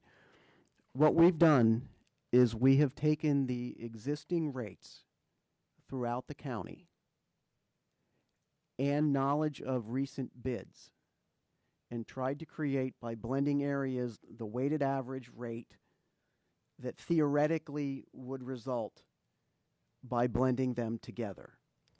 This is in no way representative of how a hauler might bid, because we have no idea how they're going to bid. We're just trying to provide a reference as to what goes up and what goes down so that you can see them relative to each other. So are there any questions about that? So that's what we've done throughout all of this. As a follow-up, did you use? Right. They're not real rates that are going to happen. Okay, that's what I want to know. And were you using a certain type of GIS that was measuring the number of clients or customers in each zone? That's correct. So what we've done is taken these maps, and our GIS manager, Josephine Rudd, sitting right there, put these maps together in the system and then applied the unit counts that we have in our database to these maps so that we can get a determination of how many units are then going to be in each of these service areas. And then when we blended the areas together, we took the units and the existing pricing or recent bid prices, applied it to those units to try and come up with what we believe to be a reasonable estimation of a current day blended price by changing these boundaries. So there's a limitation there, is we don't know how the haulers are going to bid. We can't control how they're going to bid, and the real world might not actually work this way. Okay. So that's what we've done here, and in this case, because there's so few units in the Glades, we took the Glades units here and combined them into the southeast, because it doesn't really affect the rate by adding 1,200 single-family homes from the Glades into it. In order for this to work, obviously, whoever's got that area would want to probably subcontract that to somebody. They could probably get some SBE points by doing it, but it is feasible that way. You asked us to blend, so we're doing the best we can to try and make these come out even. Thank you, Mr. Pelowitz. I do have a question from Commissioner Flores and then Commissioner Sachs. Mr. Pelowitz, it might be also good to go to the previous slide and sort of give what today's pricings are, so that, Yeah, Ramona, can you? and then just want to state for the record that this is going out to bid next year. This is why we're making these decisions today, because it's probably going to go up regardless, or we assume. Yes, so the objective would be to put this bid package on the street as soon as possible to get prices back in December, so that the board can award these contracts in February, so that the contractors have 6 months to ramp up and gear up to be able to start providing service on October 1. The market in Florida is one that has been consistently seeing prices going up, and up in some cases significantly. So it's not unrealistic to expect that prices could go up 20% or more in these contracts. So that's why we're talking about this. I mean, that's why this is always a big deal. just flipping to this table that's in front of you now, the way we proposed it in August using the same methodology that we just did, we believe would produce the rates on the top line of this chart. Based on current dollars, same methodology. 21 in the north, 25 in the central, and 14 in the service areas in South County. So that's the comparison. So I could stay on this table, or we can go back and go through each of the iterations, however you want to do it. Why don't we? Yes, ma'am. Thank you. Well, this is the important chart that we're looking at right now, because this is the numbers. This is what our people will pay. Now we think Theoretically. we think they will pay. Obviously, they will probably pay a little more, no matter what the alliteration of the district. So, I mean, for the people in my district, and I'm all county, this is important to me. Not where the lines are drawn, and I think that what concerns me is whatever decision we make today, the haulers, and I don't know if there's haulers out here in the audience, the haulers will have to come back and give us their numbers. So if I am obviously going to want to make a decision, each one of us, to the best, to benefit our people, or at least to make it a compromise to benefit everybody by combining some of the districts. But this chart is what is determinative for me in terms of how much my people are going to pay. However, the one thing I don't know, and I don't know, must be haulers out there, what do they say in terms of how much it's going to cost for them to do, to combine districts? That's my concern. But I'm just telling you right now, Mr. Pelowitz, this is a chart I'm looking at. And you came into my office, we had a very good discussion with the attorney. And we had some pretty pictures there with all the different districts. But this chart here is important for me because this determines what my people will pay regardless of where the lines are drawn. So I just wanted you to know. Thank you. Thank you, and then I guess I'll proceed with where we were, just to go through them. So you saw option. Mr. Pelowitz, Yes, ma'am. does anyone want him to go through each one of these different zones? Because it's summarized on page 23 of our packet in the pricing. Now, I do have a question. The gentleman that came up and spoke to the card and some other haulers that we have met with have voiced some concerns regarding changing the boundaries and these lines, and that in itself causing pricing to go up on top of everything else that would already cause it to go up. Are any of these reiterations? So obviously change is difficult. The one benefit to maintaining it as close as it is to today is that we have a lot of data.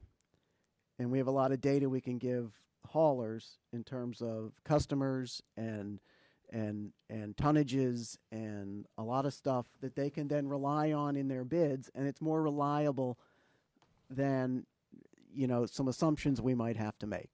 So I mean, I've heard the same things. There's concern about uncertainty in bidding, and obviously when bidders are uncertain, they tend to price a little higher to put a little cushion in. That said, there are some of these that are not that dramatic a change, and some of them are more dramatic. I will tell you that the CAC, the Citizens Advisory Committee, liked what we proposed in August or E. Since then, we've also had a request for another option, which is G, which we have in here. So if you'd like, I can go through all of them and show them all the iterations. It won't take that long, or we can just... The crux of the issue here is that we have large districts that were designed back in 2013 to try and produce levelized rates. And that involved blending higher cost areas with lower cost areas. And it was successful in that year in lowering everybody's rates. And that's where we are now? But since then, the market has changed. And so when we went out in 2019 for the new contracts, the board established an MWBE set-aside area. That set-aside area is in pretty much the unincorporated area that's kind of wrapped around Wellington in that area. And what that did was it took a big chunk of units out of service area 2 that are fairly easy to service units. And the argument is that it resulted in higher prices in service area 2. And that's what we're seeing today and that's the service area 2 rate is the highest in the county right now at about $27 or so. We are, in the new map that we propose, putting that MWBE area back in to that area. And we project that will probably lower rates a little bit. But the representative from FCC was up here. I can tell you the South County rates have always been lower than everywhere else. And if you look at the chart, there's a chart there that's there. And you will see that South County has always been lower. So South County would be 5, 6, and 7 in that left column on the map. And you can go back to 2009 and you see how low the rates were in 5, 6, and 7. And 11 is what we're proposing is the new SBE cutout, which, again, really low rates. But the farther north you go, if you look at service area 8, just go back to the chart, Ramona. You go back, if you look at the 8, the pink lines, that 8, that's the western communities. That's Acreage and Jupiter Farms. Says $376 a year. And you compare that to the other rates on there. The year after we combined them, look at 2014, and you see the rates that ultimately were bid. And you will see that in nearly every area, the price came down. The only one that didn't was 4, and came down significantly. And obviously, those were all CPI adjustments from that point forward. 2019 was negotiated. We had to extend these contracts by 1 year in order to facilitate the implementation of that MWBE program.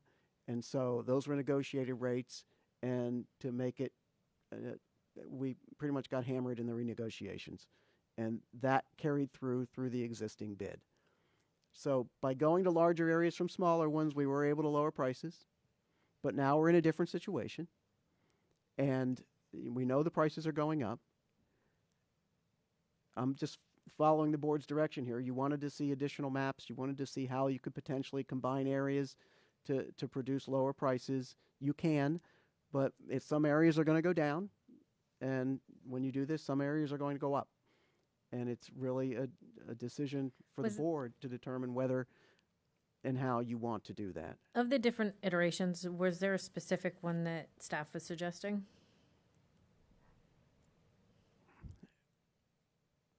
Well, I was, to me, Or were E you is the saying you'd one. E is the one. If you don't want to go with what we've proposed, E is the one that produces the smallest impact on service area 3, the western areas of South County, at a $5 a month increase, roughly, and the most stable rates. But you're at $20 roughly on average in North County, again, theoretically.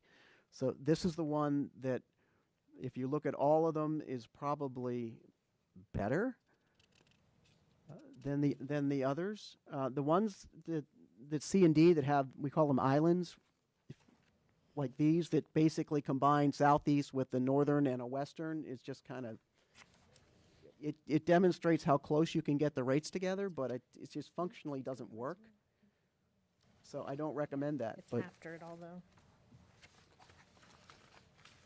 Those ones that do that. I 21? don't recommend those. I think Ah. E satisfies the need. But the question really is for the board is this something that you want to do? And we're prepared to discuss every one of these options in detail if you want to. I think we're going to have a round. So if we could pull up slide number 4, please, that are going to require board direction so the commissioners can give their opinions.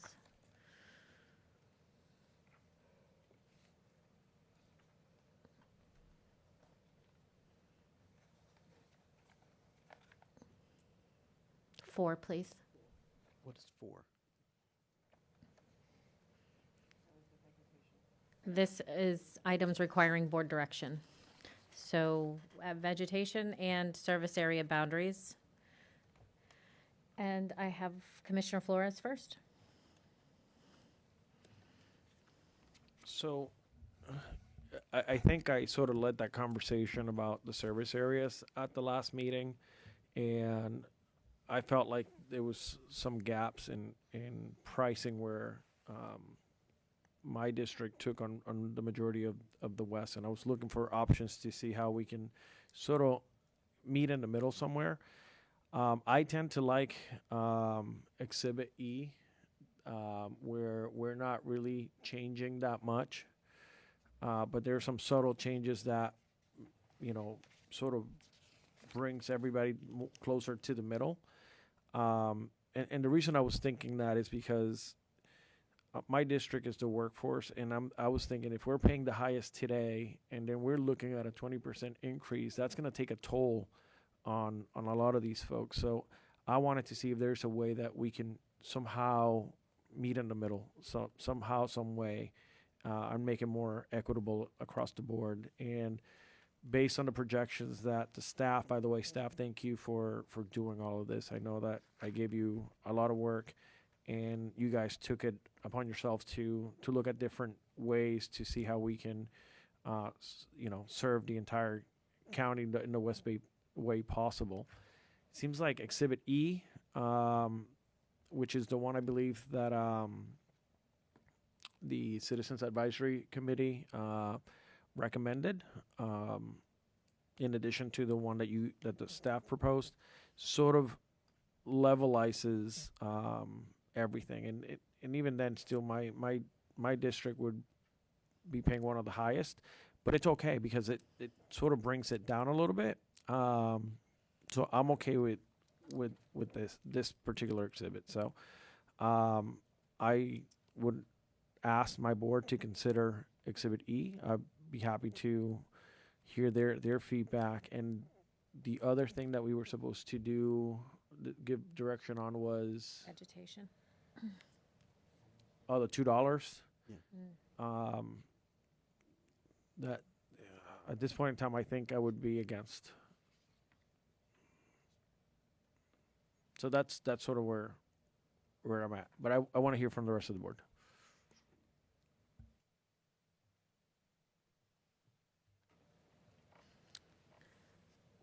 Mayor Marino. I think Commissioner Flores pled his case accurately and correctly, and I would support not doing the amnesty, but option E.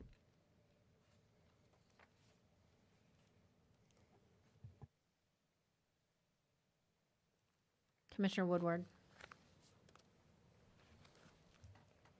Thank you. I would support Commissioner Flores with option E. Seems reasonable, and the amnesty, I would agree. I don't believe that that's worth it. What would the cost be for if someone were to go over? It's an overage. It's $10 a yard. So if someone put out a 15-yard pile, minus 6 would be 9 times 10 would be $90 for that Okay. homeowner. And this would be, okay. I would agree with that. Thank you. Commissioner Weiss. Thank you, Madam Chair. Yeah, I'm okay in supporting and would support Commissioner Flores on Exhibit E. That would be okay. And then also I would oppose offering the amnesty program. or including it. Commissioner Sacks? I support my colleague, Commissioner Flores, on option E, and I also support the other members of the board with no amnesty. Commissioner Powell?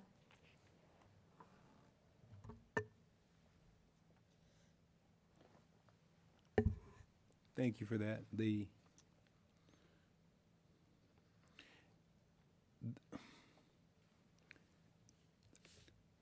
issue I have, I think, accepting any of the options and including option E is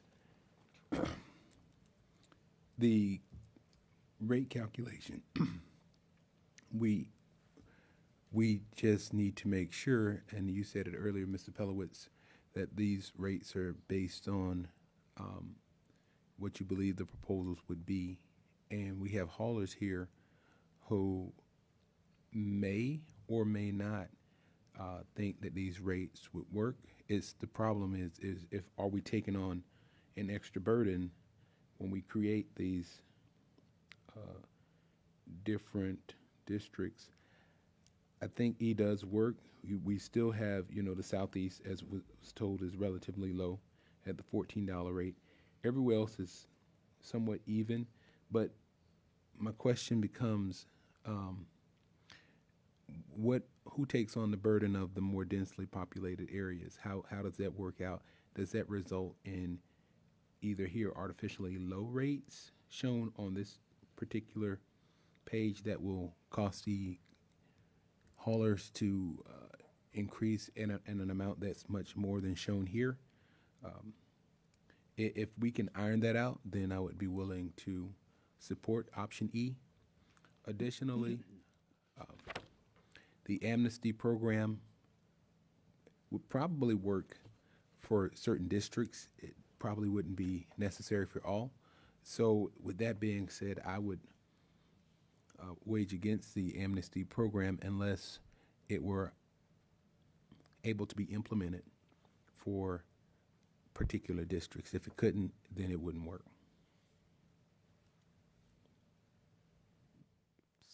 Should I? Commissioner Powell, are you finished? I am. Thank you. you. So I just want to make clear in the discussion of the rates, as I've said, the rates that we have on here are theoretical based on what we know. What the haulers will actually bid, that's up to their assessment and their due diligence. To the extent that there are unknowns that they have a concern with, that could produce higher prices. The rate that we used in determining these rates, most of them were the current rates. But in the case of the acreage and the western areas, we used $36 a month, which is a rate that's similar to what was recently bid in Loxahatchee Groves. So by blending those units in, that's what we're using as the rate to blend these in. That doesn't mean that's how it's going to work out. I mean, the whole objective of this was to try and give you a map that balanced, and we had to use something to determine how that it was going to do that. So it's one of those things, it's, that the finance people always tell you past results are not indicative of future results. I can't predict how the haulers are going to bid in relation to this. All this was done is to give you an idea of relative moves. We appreciate that. Thank you, Dan. Commissioner Woodward. Thank you. I know that the larger purpose of this discussion was the maps, but I was curious, are we at a stage where we can also discuss the bids going out? I've had a few conversations with some of the haulers who, when I was asking them for ways to help us potentially lower cost, they gave me some pretty good feedback. Would now be the appropriate time to inquire on some options on the bid? Yeah, absolutely. Do you want to close out the discussion on the map and So- vote on the boundaries first and then go into this? I have two other lights, so unless Commissioner Weiss, are you still commenting on these two items, the amnesty and the service area? You are? So And Commissioner when Weiss? we're ready to come back. Okay. Thank you. I mean, I just really, and this is really for the public, because I know what we're seeing is potentially confusing people. what you're seeing on these maps and the costs that you're seeing, they're not what anybody has proposed or bid going forward, and that's what we're working on. We're working on creating the guidelines for those bids for the haulers, and they're going to come back with prices. What this discussion is really about is trying to understand the relative differences if we make these changes to the map based on what has been happened in the past. But it does not, and as Executive Director Pelot said, it is not indicating what's going to be in the future. So I just don't want the public to look at this and say, oh, that's what our rate is going to be, because we don't know what those rates are until we hear back from the haulers. And so I just want to be very clear with you. You know, we're all trying to do the best we can, but until the haulers get these maps and then can do their calculations, we won't know what those bids are and what going forward the new rates will be. Thank you, Mr. Pelowitz. So board has almost unanimously agreed that service area E is what we're going with. No amnesty period is required, or we're not doing an amnesty at all. And then Commissioner Woodward did want to speak to some other options, but also reminded me I do as well. So one of the things that had came up during meetings with some of the haulers, one option that I liked was the potential to allow them a longer life on their equipment. How long I believe it is on their equipment is 7 years, I believe, or 5. It's 5 years. Equipment coming in can't be more than 5 years old. Is that what you're saying? Mm-hmm. Right. So, yeah, I mean, there's obviously flexibility there. These are 7-year contracts. So in the 7-year contracts, it kind of matched. But if we removed the 5? Yes, we removed that requirement. So what is it now? So I believe it was within 10 years is what we proposed. No, he's talking. The length- commissioner's talking about the equipment, the age of the equipment. The age of the equipment to the start of the Trucks, contract. Their capital costs. So how old can the new equipment, the equipment they come in with, be? Correct. What's the answer? I believe we made it 10 years. So we got rid of the 5 years. Mm-hmm. Yes. As long as we can confirm that, I think that was what the ask was, and just being in the industry of automotives and things, 5 years is relatively short. Short, correct. We're going to take here she is, never mind. Commissioner Woodward. Thank you. Okay, my couple of questions were, do we have a 5-year fleet age requirement in our bid? Did you already ask that? Okay. I just did. It's 10 years now. Perfect. Do we allow for them to have potentially less days, same service, but less days for routing? As far as instead of operating for 6 days, they could schedule themselves to do 5 days or 4 days, as long as they do the same level of service twice a week. The problem, they could do 4 days. I mean, they could do Monday, Wednesday, Tuesday, Friday, and not do Wednesday, Saturday. So we do allow for that They in the could bid? do that, but we don't allow 5-day. We don't allow a 5-day schedule, because that's once a week. Because then you end up with Monday. No, I just mean, do we allow the haulers to basically set their own schedule, as long as they are doing twice a week pickup, once a week vegetative, once recycling, as long as they do those things, do they have the flexibility to set their own days? They can certainly do that. Yeah, they can certainly do that. That would involve basically consolidating all of their routes. So we have three basically, there's 3 schedules right now. It's Monday, Thursday, Tuesday, Friday, Wednesday, Saturday. If they decide they want to do everything Monday, Thursday, Tuesday, Friday, and not have a Wednesday, Saturday, and work on Wednesday on something else, they can do that. Okay. They're probably not, just to say, it's not advantageous from their bid standpoint, from a cost standpoint, because they've got idle equipment sitting on Saturday, but they can certainly do it. Okay, well, as long as it's their, it's an option for them. And if they find it's better for them and they want to bid that way for a lower price, that's allowed. Okay. And then do we allow creativity as far as, we have a few bids that have come back to us, and there were some innovative techniques that certain bidders put into their bid that actually kind of got them kicked out of the process because it wasn't in with what the specific requirements were. Do we allow for innovative solutions to come in with the bid that would not necessarily get them, deemed, was it non-compliant because they didn't fit exactly what we're asking? Is that making sense?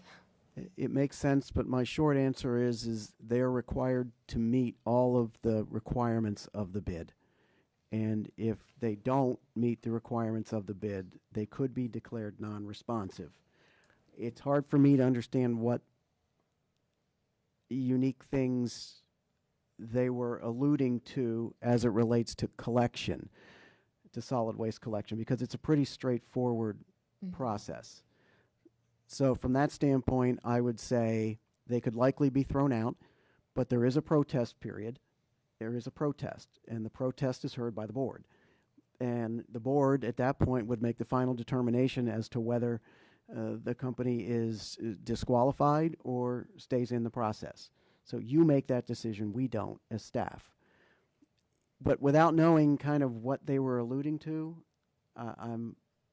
Okay. I don't know I how to believe answer. that there are some haulers in the room if anyone would like to answer, but before that, the last one I had marked was industry-specific CPIs. Right now, how do we determine the CPI? Is it We the true use consumer one, or is it based on the industry? We have two. So 90% of the price is adjusted based on the it's a water and sewer index, which is the index we currently use. It's the water and sewer index. The rest of it is 10% is on fuel. It's on an OPIS fuel price. The water and sewer index is what we've used for a long time, and it was implemented at the request of one of the haulers 10 years ago or so. I think that's his industry. I don't know if someone has I haven't seen anything from any of the proposers to change it. We will have a pre-proposal meeting on these bids, and they certainly have the ability to raise these issues, but did they have a specific index they would like to consider? Or? There was one that actually had garbage, is it that one? It's the water, sewer, and trash. Okay, because it had trash in it, so that's what we're already using. Okay, perfect. And then if there was a hauler that wanted to, they were telling me some of their ideas, and I didn't know if that would have them deemed non-compliant or not. But again, without being able to tell you specifically what those things are, I'm not seeing anyone standing up here. But if there's a protest period because they come up with some innovative idea, I'm not to speak for the whole board, but myself, if they're coming with solutions that maybe we're not aware of, I wouldn't want them to be removed from the process just because of that. But if there's a path, they can still make it to us. I'm okay with that. Yeah, they just Romana indicated he had something to say. So yeah, during the solicitation process, they can ask that question. Whatever alternate, innovative techniques they want to use, they can ask the question, and we can respond to that before the bids are open. Okay. All right. Well, that should be all of my questions. Thank you. If I could, and we don't have a chair right now, I just want to be clear. This is a low bid situation, so you do have to be careful about allowing people to provide alternates and things of that nature, because then your level playing field goes away, and you get arguments that we're acting in an arbitrary manner. So it's not an RFP; it's a bid. So there's less flexibility involved in the process.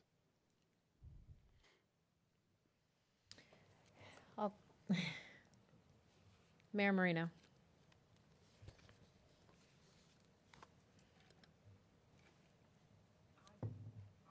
And when was the last time we did a waste generation study? the waste generation study, the last time we did it ended in 1997. Would it behoove us to do one now? It- I brought this up before. It would take 2 years to do it, and $1 million to $2 million, somewhere in that range to do it. We've looked. I presented to you last board meeting a summary of 2 recent waste generation studies that were done. Our values are kind of in the middle of those. We can obviously do it, but the waste generation study, I guess, my question then is, as it relates to this topic. Yeah, as it relates, exactly, as it relates to this topic. And waste generation and waste composition. So the way the waste generation study would affect this process is that every homeowner pays an assessment. It's garbage and vegetation combined. The haulers receive credits because it's prepaid when they come across the scales. So each service area, the hauler of that service area receives garbage credits and vegetation credits to offset their bills. A waste generation study would change those credits. The other thing the waste generation study would do is potentially, if it changes significantly, it could result in one classification of payers paying more and another classification paying less. So for example, if the study comes back and residential somehow, you do the study and the generation rates for residential go up and the commercial rates go down, you're going to see a shift in the cost sharing between residential and commercial, and the residential rates that we charge on disposal will go up and the commercial rates will go down. Or it could be alternatively, it could go the other way. The way the assessment works is we have a pool of money. So we establish a budget every year. And then based on that budget, we subtract the revenue sources that are not covered by the assessment. Energy revenue, recycling revenue, tipping fees for things like tires and construction debris and all of that, interest income. We deduct all of that, and what's left is what's covered under the assessment. That's a pie. The generation study determines how the pie is divided. So there is no scenario in which the pie gets bigger or the pie gets smaller. It only determines which single family, multifamily, mobile home, low, medium, high generating commercial, which group gets which allocation. That's what the generation study does. Anything we would bid now would be bid based upon the credits that are currently provided. If you were to redo the study and you wanted to implement that study, then it would ultimately happen in the middle of the contract, and that would ideally require basically potentially a renegotiation. The only reason I'm asking is it was brought forward to me from folks, and I just wanted to clear it and settle it. Thank you. Thank you. Commissioner Weiss. Thank you. This is for our attorney. And in hearing your comment regarding that this is, going to be a low price bid, is there any mechanism for us to have flexibility or to have our bidders have flexibility for innovation or things that we have not contemplated? It's really going to boil down to how the minimum requirements of the bid have been drafted. So there could be some allowance for flexibility. It's hard to kind of speak out of just in the air without knowing specifically what we're talking about.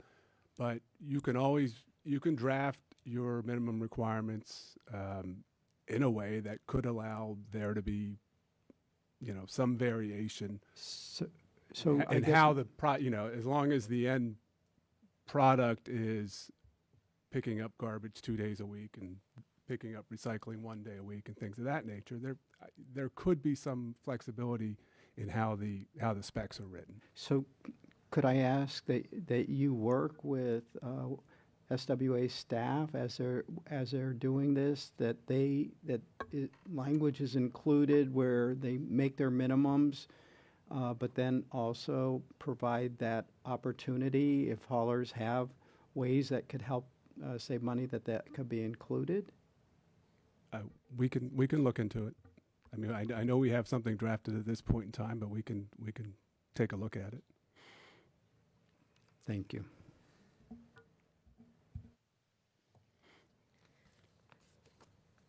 I have no lights, Mr. Pelowitz. Are we clear on this item for direction? I think we're clear. We're Exhibit E. We are no amnesty.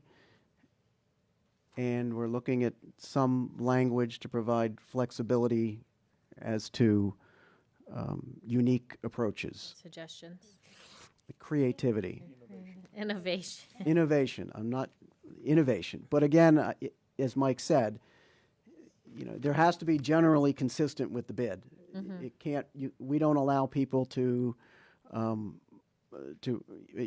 example, to object to a bid requirement, or not respond to a bid requirement, or not provide specific information and things like that. If someone comes in with a radical deviation that they want to pick up the waste by flying a drone overhead and sucking it up from the streets or something like that, I don't know how we could accommodate that. But I'm just thinking, just throwing something out there. Solid waste is not that innovative, so I guess I'll know it when I see it.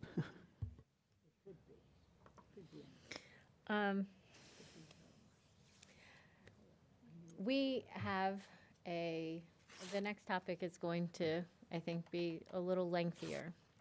Would my board like to take potentially a 25-minute break to get something to eat? I thought you just needed direction. So moved. All in favor? Do we need to do you want to? You want me to read it into the record? restate the motion? So we are going to proceed forward with service area, with Exhibit E, and no amnesty. And then with the other direction that for innovation to be included based on what staff finds. And can I add can I just read in what we've recommended so that you can incorporate that into your motion? Sure. As well. Authorize staff to issue the invitations to bid and request for proposal for franchise collection services, including the pre-qualification requirements, number of service areas, method of award, protest procedures, levels of service, and service area boundaries incorporated therein, as amended based on direction provided by the board as required, and in compliance with Resolution 2020-02 and the Palm Beach County Solid Waste Act, Chapter 2001-331. I have a first by Mayor Marino, a second by Commissioner Woodward. All in favor say aye. Aye. And any opposed? Please see that the motion carries 7-0. Thank you. Now, back to my board. Would we like to take a quick break, a 25-minute break to get something to eat before we start the next item? Yes. Please. We will reconvene at 12:25.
You know that Palm Beach County is #1 in recycling, but did you know that Palm Beach County garbage is not landfilled?